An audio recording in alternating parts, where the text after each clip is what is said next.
Let's just close our eyes a moment. Taking a nice, slow, deep breath.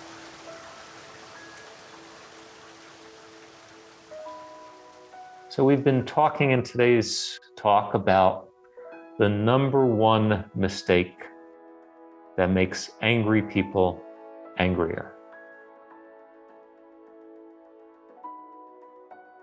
And an additional title to that is the number one mistake that makes upset people, because sometimes upset people, it's a little bit different flavor than anger, but the number one thing that makes upset people angrier. And we used as an example the inspiration for this talk that inspired me to bring this whole thing up to begin with. The Senate Judiciary Committee's hearing on the gymnasts, the US Olympic team, and how these celebrities, these girls who were world-renowned for their prowess as athletes, Simone Biles being the most famous of them, just one of the most decorated gymnasts and athletes of all time. So we see these people on the surface, these young girls, seems like they have everything, their whole life's ahead of them. And then we hear this horrific thing was ongoing for years. This abuse by the Olympic team doctor, who at the time of this hearing has been in jail for a number of years. And yet, these young girls were still experiencing not just post-traumatic stress disorder from the perpetrator, almost worse, perhaps not almost, perhaps even worse, was the number of major organizations, from the US Olympic Committee to the US Gymnastics Committee to another organization, I forgot the name, that was apparently, it was assigned previously by Congress to oversee this abuse that had taken place. And perhaps worst of all, the FBI themselves, who was supposed to investigate it. So one at a time, these 4 young gymnasts who were representing all the gymnasts, apparently hundreds of them, who were abused by this man. And abused even after it had been reported multiple times, and that this man was still allowed to stay as the team doctor.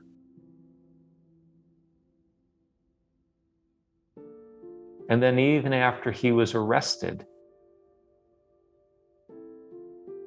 how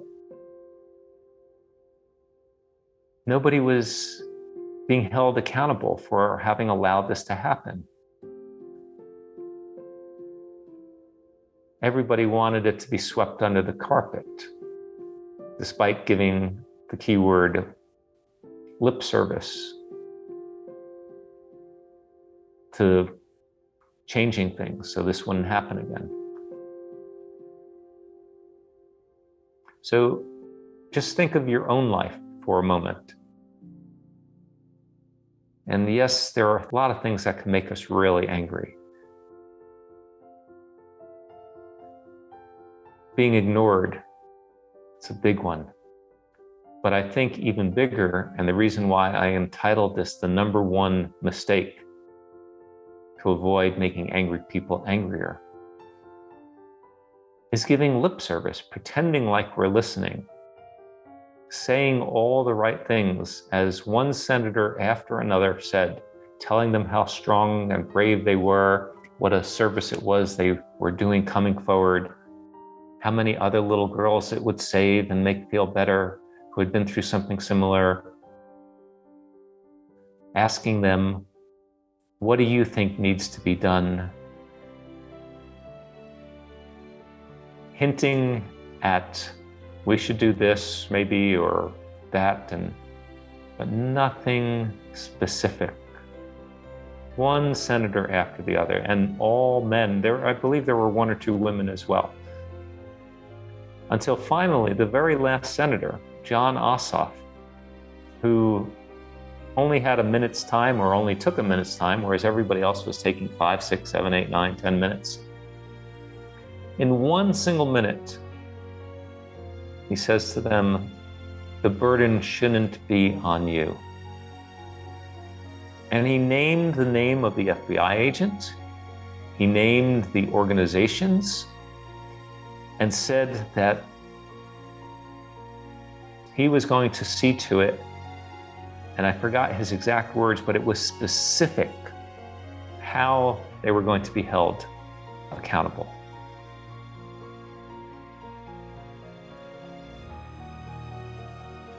So tonight's talk and this meditation, despite the emotionality of the content, this is not a news class, or it's not a talk on current events. We use the current events to look at the broader picture and at the narrower picture as well, us, as opposed to this broad circumstance. What were the principles? What is the number one mistake that we make in our relationships when somebody's upset or they're angry?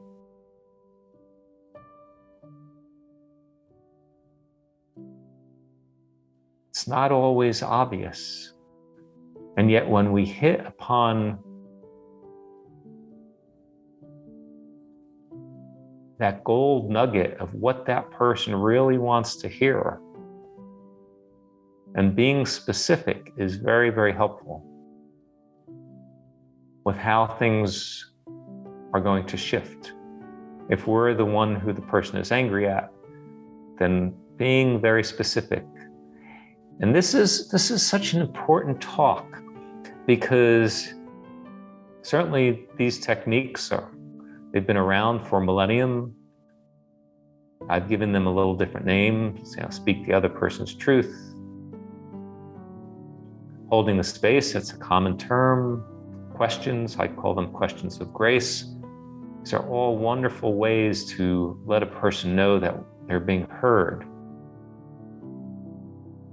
And yet in a circumstance like this, all of those things can just actually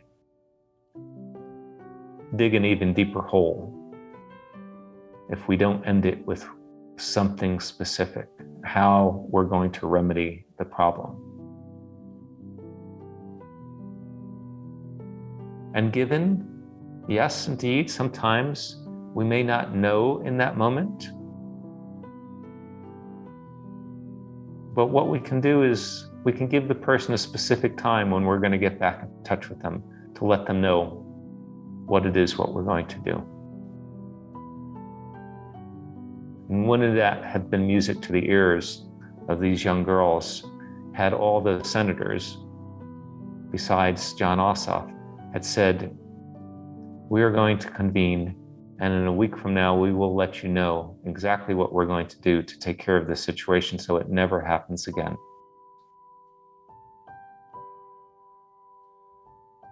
But only Jon Ossoff said it. And this is not a celebration of Jon Ossoff. Wouldn't have made a difference who said it.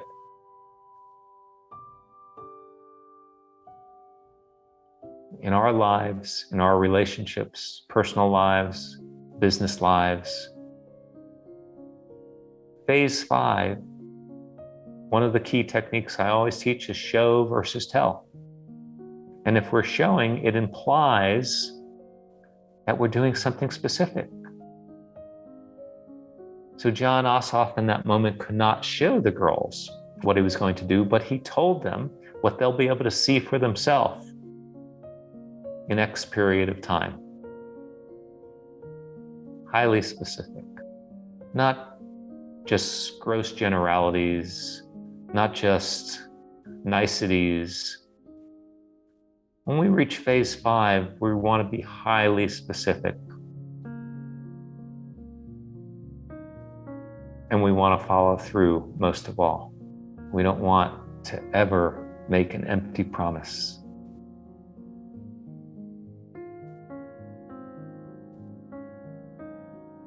Funny thing about that is how we always talk about using phases 1 through 4, and how most of the population, the reason that there is such a course, the 5 phases, is because most people, when they finally speak their truth, it is in that my way or the highway.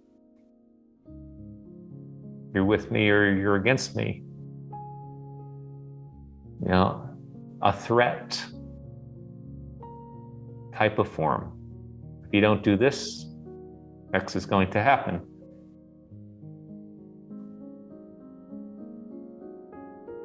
Which, as I like to say, most of the time that's not necessary, because we can get the person on our side and to give us what we need without all of those threats, without being so straightforward.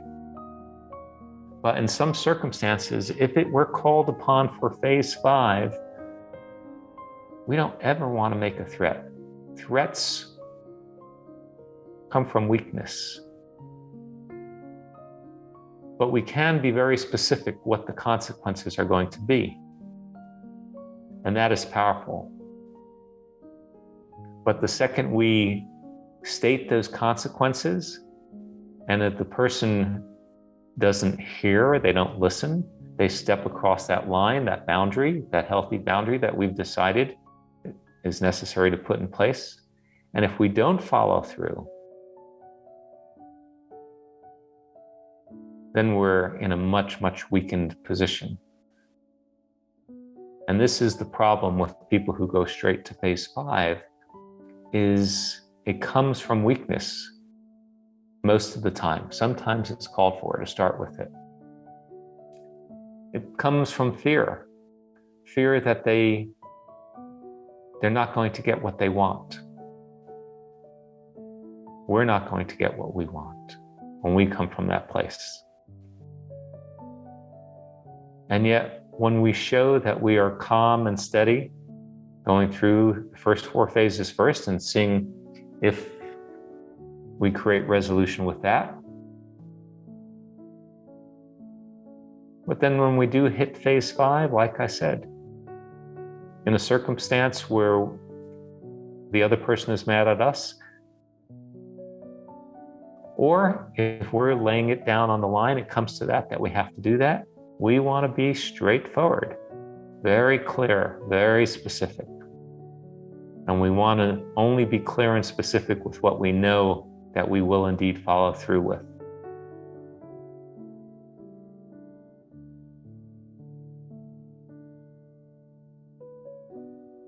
This is not quite as warm and fuzzy as a lot of the other talks and meditations that we give. This first 4 phases, we spend so much time on those because when our amygdala, that animal brain, that fight or flight mechanism, that remnants of the lower states of consciousness we were in before we actually were given a more highly developed cerebral cortex, those kick in when we get angry and we forget our rationale, our rationality. We get into that animal state. So phases 1 through 4 are extraordinarily important.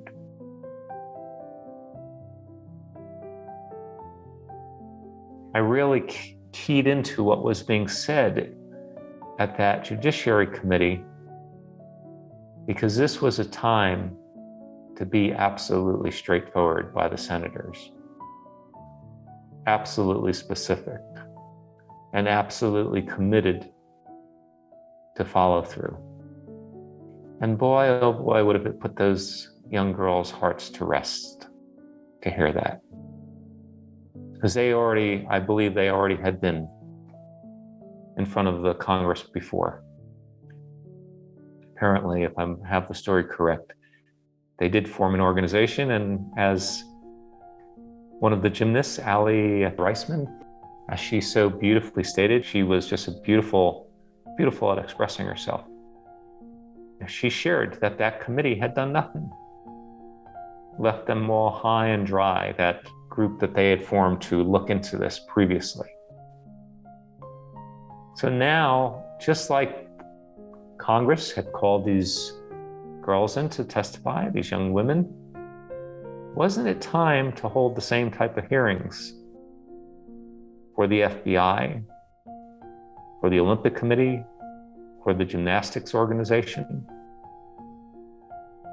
Not only hold the hearings, but make sure there was some consequence for what had happened to these little girls. And I keep saying little girls because they were 13, 14 years old when it started, even though that was 2014, I believe, 2015. And these hearings here, they're being taken 6 or 7 years later.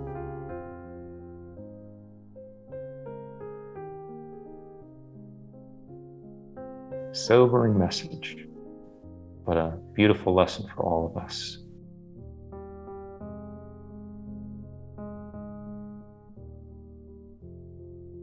Nice slow breath in, and then slower breath out.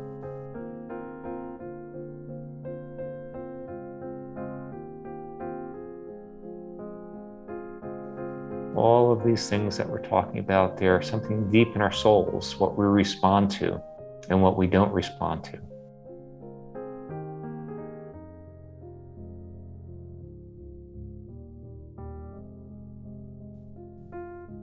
And if other people don't get it, of course, we can't make everybody get it, but sometimes we have to try because our souls won't rest until that occurs.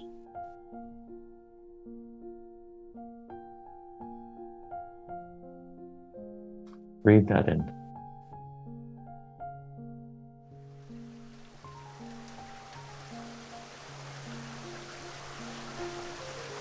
So it is.